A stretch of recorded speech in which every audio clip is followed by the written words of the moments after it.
Salutations à tous, frères et sœurs. Salutations à toi qui viens de découvrir cette chaîne Zulu Lassan officielle. C'est toujours le frère Constant Motati Timbe dans la continuité des messages et des exhortations par la manifestation de la grâce de Tété Loba, créateur unique et véritable et par la permission du seul enseignant mandataire de notre époque, notre moulé dit Zulu Lassan. Nous allons encore aller dans le livre de la vérité, Kalata Mbale, la seule Bible authentique, sans erreur ni contradiction, disponible dans les éditions zululassan.com, dont je vous invite fortement à vous procurer car c'est le rouleau le plus puissant manifesté à notre époque pour la libération véritable du peuple et de ceux qui, même non noirs, ont l'amour de la vérité et veulent marcher dans le chemin de la sanctification et entrer dans Ebassi, la véritable église.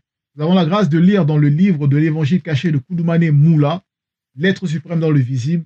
Qui est Koudoumane Moula? Pour ceux qui ne savent pas, c'est le véritable Christ. En même temps, Djok Isabé, c'est son véritable nom. Et oui, car il était noir. Il n'a rien à voir avec ce Jésus, ce faux Christ, cette invention, cette abomination que les Blancs et les Sangs mêlés ont récupéré après de nombreuses falsifications de l'histoire du véritable Christ qui est Djok Isabé.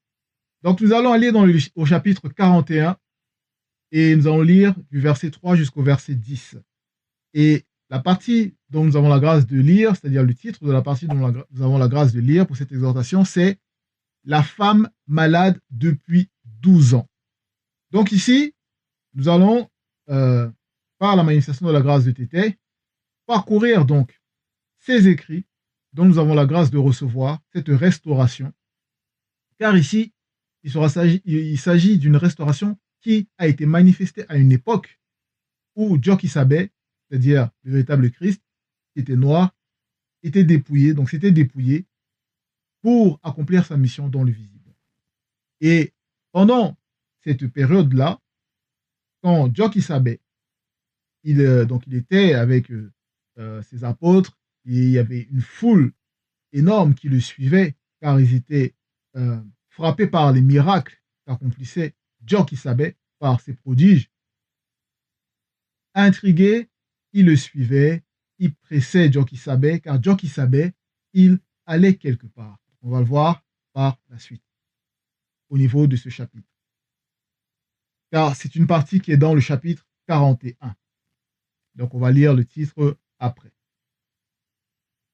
Donc, ici, Djok Isabé, donc, est le véritable Christ, dans sa mission, dans son chemin, c'est-à-dire ce qui devait manifester, venir montrer à l'homme noir, car il est venu uniquement pour l'homme noir, comment marcher selon la vertu et l'impartialité des entités du grand ordre des choses.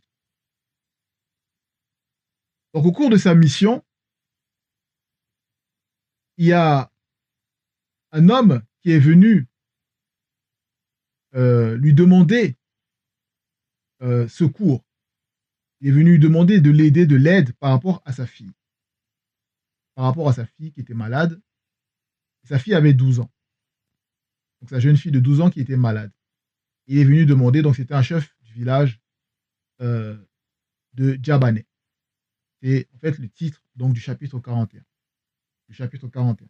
Et la partie dont nous allons lire, c'est la femme malade depuis 12 ans. Et Djok Isabé donc, il allait sur ce chemin. Donc il se préparait à aller accomplir donc, le miracle qui lui avait été permis donc, par la manifestation de la volonté de Loba d'accomplir. Et au verset 3, il est dit, or, virgule, il y avait une femme noire non initiée connue atteinte d'une perte de sang depuis 12 ans, virgule. Donc, or, pourquoi or? Comme j'expliquais, Djok Isabé, il était sur le chemin, il allait dans le village de Djabane pour pouvoir accomplir le miracle, c'est-à-dire guérir la fille de 12 ans qui était très malade du chef de ce village. Du chef de ce village. Et il y avait une femme noire, donc, non initiée, donc qui ne marchait pas selon la vérité, mais qui était connue du verbe de Loba. Ça veut dire que le verbe de Loba, qui est au-delà du temps et de l'espace-temps, avait déjà vu dans le parcours de cette femme noire, non initiée, qu'à un moment donné, elle allait accepter et qu'il allait se manifester ce qui devait se manifester. Donc, elle était atteinte d'une perte de sang depuis 12 ans. Dans le visible, ça va correspondre à notre époque par rapport à, bon, c'est-à-dire les écoulements au niveau de par rapport aux femmes, au niveau des parties intimes et tout ça, hors des règles, donc ce qu'ils vont appeler donc les cycles menstruels et tout ça. Et cette perte de sang-là, donc il y a beaucoup à cette époque, donc ils essaient d'expliquer par rapport euh, les causes des différents symptômes qui se manifestent. Donc, il peut y avoir des brûlures au niveau du ventre, il peut y avoir des odeurs, c'est désagréable. Vous voyez, donc il y a tous ces saignements hors règle là. Eux, ils appellent ça dans le visible donc des euh, métroragies. Des métroragies. À ne pas assimiler à spotting, qui sont eux des petits écoulements, euh, des pertes très légères. Donc, c'est ce phénomène-là, donc cette anomalie-là, que cette femme non initiée, elle avait. Vous voyez? Donc, comme ils disent là, les métroragies, il y a beaucoup de symptômes. Cette femme, elle peut avoir des douleurs au niveau du ventre, elle peut avoir des pertes vaginales, comme je disais, des pertes malodorantes, des brûlures en urinant.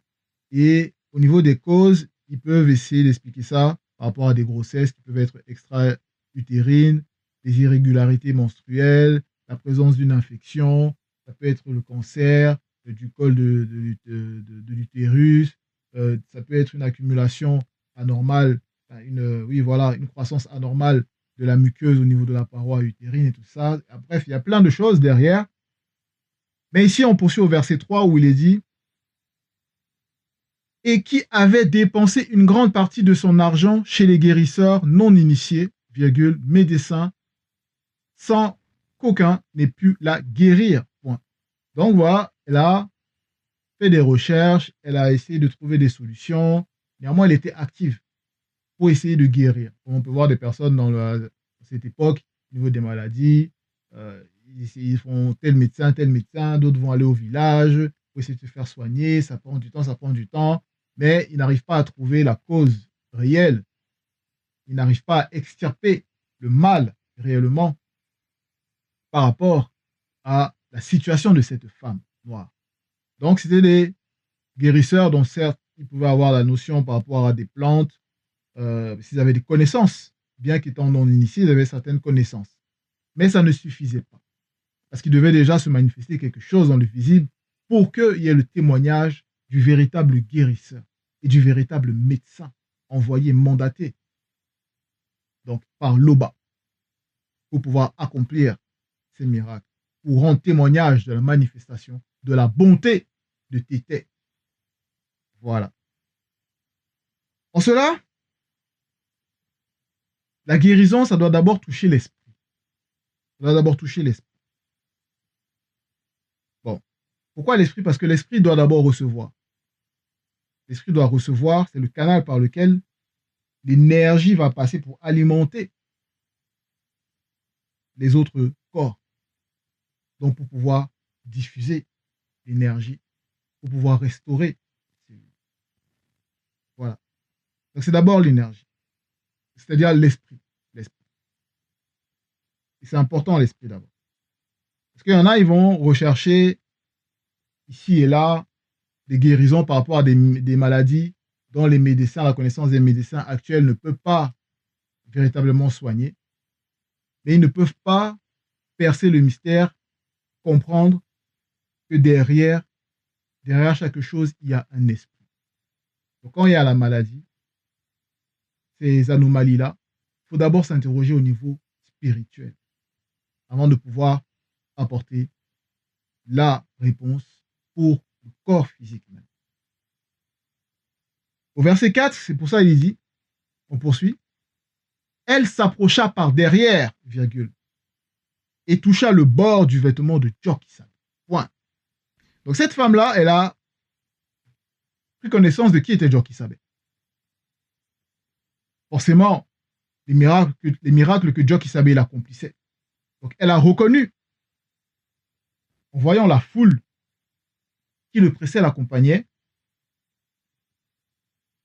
où il devait accomplir ce miracle, dans le village de Djabané. Donc elle a vu Jokisab. Et elle s'approche par derrière, virgule. pour toucher le bord du vêtement de Jokisabe. Le bord du vêtement de Jokisabe. Pourquoi elle a voulu toucher? Elle a touché le bord du vêtement. Pourquoi le vêtement? Et pourquoi le bord? Donc, néanmoins, elle vient par derrière. Donc, elle le suit. Elle est en train de suivre. Donc, le moulé dit.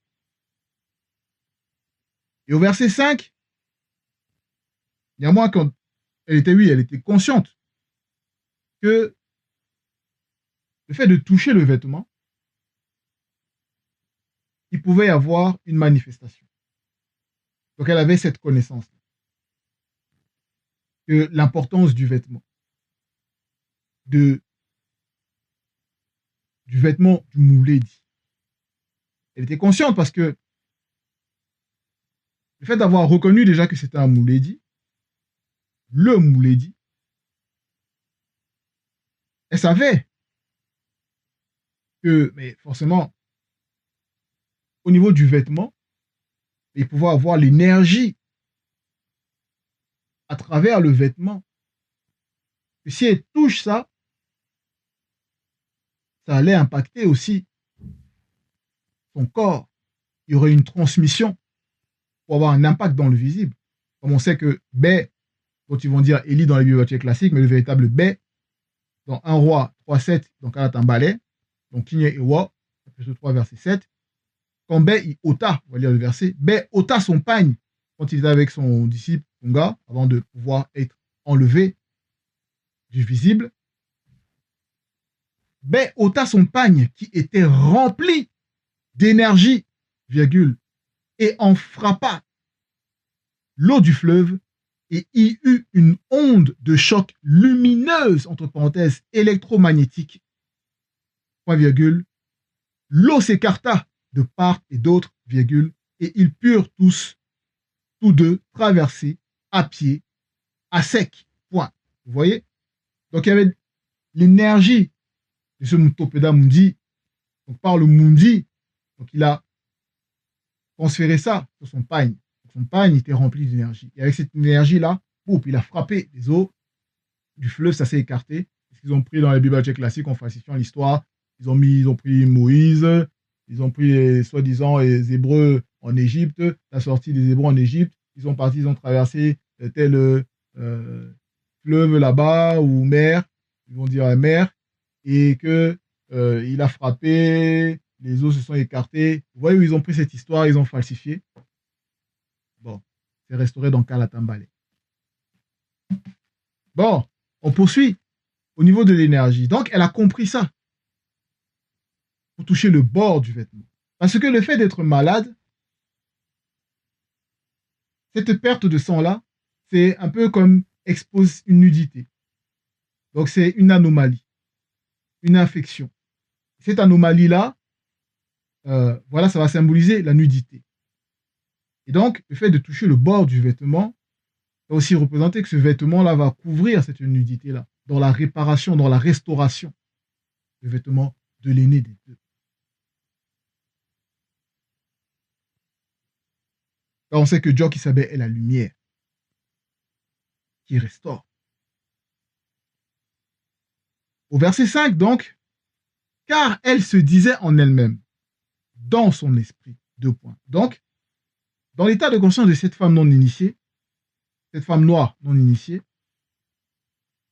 avant de pouvoir agir, sa conscience, elle avait déjà, dans sa conscience, elle avait accepté qui était Jokisabe. Elle avait compris que c'était l'être suprême, que c'est l'être suprême dans le visible, que ce n'est pas n'importe qui. Donc, elle a reconnu. Et dans son esprit, elle avait déjà capté la fréquence par la foi. Parce qu'elle a cru. Car elle se disait en elle-même, dans son esprit, 2 points, si je peux seulement extirper une petite portion de sa puissance en touchant le bout de son vêtement, en touchant le bout de son vêtement, virgule, je serai guéri, point. Elle n'a pas douté. Elle ne doutait pas. Elle en était convaincue. Parce que nous savons, comme Essombe nous dit, au chapitre 55 de son livre, On va lire par rapport à la foi, car c'est un verset que j'aime beaucoup. Au niveau de la foi et de l'espérance, quand il dit, chapitre 55, le mystère est la manifestation de la foi dans le visible. Mettre sa foi en l'Oba, c'est être sûr de ce que l'on espère. C'est un moyen d'être convaincu des réalités non visibles qu'on ne voit pas. Oui? Voilà. Donc elle était convaincue. Des réalités visibles qu'elle ne voyait pas, mais elle savait que par son esprit, donc elle a reçu cette connaissance-là par la foi qu'elle a mis dans Djoki Sabé, dans cet acte-là, elle sera guérie. Car c'est le moulé dit. Elle sait, mais elle ne demande pas beaucoup. Et elle dit, si je peux seulement extirper une petite portion, donc elle demande sa part pour être guérie, de sa puissance, en touchant le bout de son vêtement, je serai guéri. Voilà.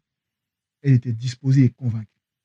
Et verset 6, au même instant, la perte de sang s'arrêta. Voilà. C'est quand on met sa foi véritablement dans l'espérance, dans le verbe de l'Oba, la véritable espérance vivante, le verbe agit instantanément. Et nous, dans le visible, on peut peut-être imaginer que oui, ça peut peut-être prendre un certain temps parce que nous sommes limités au temps dans cette réalité. Mais le verbe est au-delà du temps et de l'espace-temps. Et c'est quand les choses vont se manifester et qui se sont déjà manifestées. Parce que c'est le passé. Donc, au même instant, la perte de sang s'arrêta. Donc, les brûlures, même s'il pourrait avoir des brûlures, des symptômes, voilà, des douleurs, tout ça là. Donc, il y a eu, ça s'est arrêté. Donc, il y a eu restauration. Il y a eu restauration. Verset 7. Et Djoki Sabé dit, qui m'a touché spirituellement? Januta Pimba, on me dit,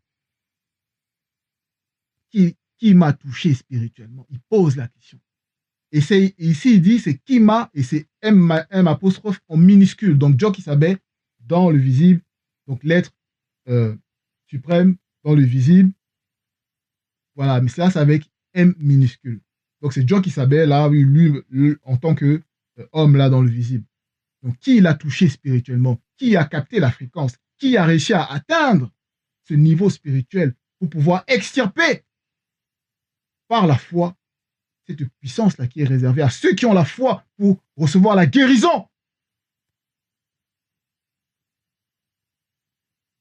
Comme tous s'en défendaient, on poursuit au verset 7, virgule, d'aller et ceux qui étaient avec lui dire, donc d'aller c'est le véritable Pierre dont ils ont falsifié le nom dans les bibliothèques classiques, mais son véritable nom c'est d'aller, dans la langue originelle qui est le Douala ancien, lui dire 2 points. Moulé dit, la foule t'entoure et te presse. Et tu dis, 2 points, qui m'a touché spirituellement? D'aller, il est là avec le Mouledi. Il dit, mais Mouledi, il y a plein de monde là, on te presse, on doit aller quelque part, on doit aller au village de Djabané. On doit aller. On nous attend, tout ça. Et tu dis, qui t'a touché spirituellement? Donc là, Dalé, il n'a pas compris, il n'a pas capté la fréquence des propos du Mouledi. Donc il n'était pas, on va dire, connecté à cette fréquence-là. C'est pour ça que Djoki Sabé, donc le Mouledi, il poursuit. Mais au verset 8. Mais Djoki Sabé répondit 2 points. Quelqu'un m'a touché spirituellement. Virgule. Quelqu'un m'a touché spirituellement. Virgule. Et il dévoile, il explique. Car j'ai, avec J minuscule, très important, J minuscule, donc Djoki Sabé dans le visible, j'ai connu qu'une puissance était sortie de moi. Moi, M majuscule, donc Djoki Sabé, au-delà de la non-existence. L'aîné des deux. Voilà. Donc, il a capté que, bon, il savait, il a connu que, mais sur le chemin, là, pour aller réaliser le miracle, la puissance là qu'il avait, il a ressenti que, ben voilà, il y a une puissance qui est sortie. Et c'est pour ça il pose la question, il dit, mais attends, qui m'a touché spirituellement? Une puissance, car j'ai connu une puissance est sortie de moi. Donc l'être, l'aîné des deux lui savait que, voilà, une puissance, il y a eu, voilà, la puissance, une petite partie qui était sortie, comme un semeur qui, voilà, il prend sa semence, qui va symboliser donc la puissance, pour pouvoir aller accomplir le miracle. Donc le semeur qui va aller devoir ensemencer la terre par rapport à la fille de 12 ans qui était malade du chef du village de Djabané. Et il se rend compte que ben, sur le chemin, ben, il y a eu une partie de la semence, il a senti que ça a été pris. Voilà. Mais John Kissabe, il allait au village là. Et ce village, donc Djabané, c'est quoi? Dans la langue originelle, Djabané, ça signifie le partage, la distribution. Donc, Djabané. Et John Kissabe allait donc dans ce village de Djabané. Et il y a eu ça qui s'est manifesté. Donc, il y a eu ce partage, il y a eu cette distribution. Et c'est ça que John Kissabe, il a capté, il a ressenti, qui s'est manifesté. Sur ce chemin-là où il allait. Vous voyez? Donc, tout est connecté spirituellement. Les codes, le verbe contrôle les codes, tout est... Le verbe est au contrôle de tout, de toute chose.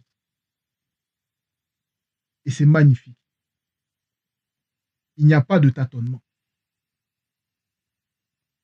Verset 9, donc la femme, se voyant découverte, virgule, vint toute tremblante se jeter à ses pieds, non point pour l'adorer, virgule, ça dans la virgule. Et donc la femme, donc les personnes, la foule qui entourait, donc Isabelle. Donc voilà, on imagine la scène.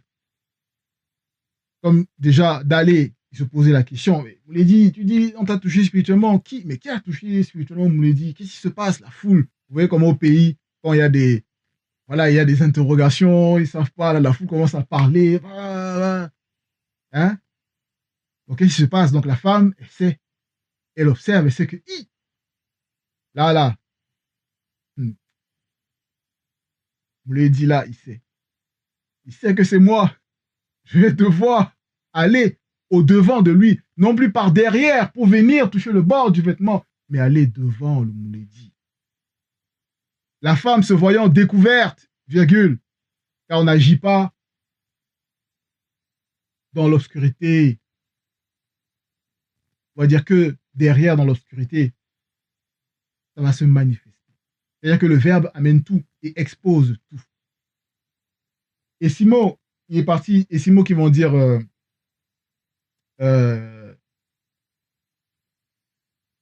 Simon, comment il l'appelle dans la Bible, dans les bibliothèques classiques? Bon, ça me reviendra si le bon le permet. Et le personnage qui est dans les bibliothèques classiques, qui est allé voir, celui qui vont dire le JC là, mais on sait que c'est un faux Christ, mais le Christ de la bibliothèque classique, il est parti le voir en cachette. Mais le véritable Essimo, au niveau de son histoire, lui qui était docteur de la loi, il est parti voir Dieu qui s'appelle le véritable Christ en cachette pour pouvoir recevoir la connaissance, recevoir donc on va dire cette énergie, cette puissance pour pouvoir être extirpé de l'obscurité. Vous voyez? Mais il ne voulait pas que ce soit à la vue de tous et tout ça. Bon. Mais ici, cette femme, donc, se voyant découverte, vint, donc elle vient, là, elle s'approche maintenant du Mouledi, vint toute tremblante, donc dans la crainte. Parce que là, elle avait certes, elle avait la foi, mais quand elle a compris que ça se réalise là, il y a une crainte qui l'a saisie, et là, elle est toute tremblante. Et elle vient. Mais c'est pas la crainte de la peur que, qu'est-ce que j'ai fait? Non, c'est la crainte du respect. Elle vint se jeter à ses pieds. Et on connaît la symbolique des pieds, ce que représentent les pieds. Donc les pieds, c'est même quand Joe Kisabela lavait les pieds de ses apôtres, tout ça, il leur a dit, s'il ne le fait pas avec eux, s'il ne le fait pas, s'il ne lave pas les pieds, etc., les mains, ils n'auront point de partage avec lui. Donc elle vient à ses pieds, et les pieds aussi, donc ça représente le zèle d'annoncer la bonne nouvelle. Et là, elle vient à ses pieds, non point pour l'adorer. Donc à ses pieds, donc elle vient devant Joe Kisabé, virgule, et déclara. Donc elle déclare maintenant, elle annonce et publie, elle témoigne devant tout le peuple pourquoi elle l'avait touché. Donc elle explique sa condition, ce qu'elle a traversé, tout ça, ses difficultés, de ce qu'elle a reconnu Joe Kisabé, la foi qu'elle a manifestée et le miracle qui s'est accompli. Virgule, et comment elle avait été guérie à l'instant. Donc elle a témoigné, elle a rendu témoignage. Ça a impacté la foule. Donc elle a rendu témoignage. Verset 10. Joe Kisabé lui dit, ma fille, virgule, ta foi t'a sauvé. Et point virgule, va en paix. Donc elle disait que si elle touche le bord du vêtement, elle serait guérie. Donc elle sera guérie. Et là, Joe Kisabé dévoile que la foi qu'elle a manifestée, la puissance de la foi qu'elle a manifestée, a capté la fréquence. Ça a ouvert la porte. Et parce que dans cette foi qu'elle a mis, elle a agi. Donc elle est allée vers le Mouledi. Donc c'est pas juste qu'on a la foi. Oui, on reconnaît que Zulu Lassan est le seul et unique enseignant, mais il faut œuvrer, il faut agir, il faut oser selon la vérité. Il ne faut pas, on va dire, trembler devant les non-initiés, les blancs et les sans-mêlés, dans la crainte. Mais il faut avoir la crainte du respect qui est dû à l'Oba. Quand on voit tous ces miracles qui sont accomplis dans nos vies, on a des difficultés. On prépare des voyages, il y a les gîtes, il y a les projets. On a l'impression que les portes se referment, il n'y a pas de solution. Mais on se confie au Verbe de l'Oba. Le Verbe renouvelle notre espérance, renouvelle notre énergie. Le Verbe nous restaure par l'enseignement. Et on va en paix. Parce qu'on a reçu cette paix-là. Donc Joe Kisabé lui dit, ma fille, à mon âme, ta foi t'a sauvé. Doubelongo à Sungiwa. Va en paix. Ala Namsango. Ouais. Donc là, elle était en paix. Elle a témoigné. Elle était en paix. Elle s'est approchée de la lumière. Joe Kisabé qui est la lumière. Elle a touché la lumière. Elle va symboliser, représenter, toucher le bord du vêtement. Toucher ce rayonnement-là. Vous voyez? Et elle a été guérie. Elle a rendu témoignage. Comme on connaît, bon, dans le visible, il y a d'autres qui vont rendre les faux témoignages qu'ils se sont approchés de tels faux pasteurs. Ils ont été guéris. Vous voyez, les faux témoignages, ils sont guéris. Après, autant ils sont malades, ils reviennent encore, etc. La surenchérisme de guérison, ou bref, de fausses églises en fausses églises. D'autres se taguent de faire des miracles. Non, arrêtez ça. Le véritable miracle, à notre époque, là, c'est cette connaissance qu'on a de la vérité pour nous amener à marcher dans le chemin de la sanctification, pour être sauvés, être dans la paix. C'était le message, frères et sœurs. C'était l'Oba, créateur unique et véritable et toujours glorifié.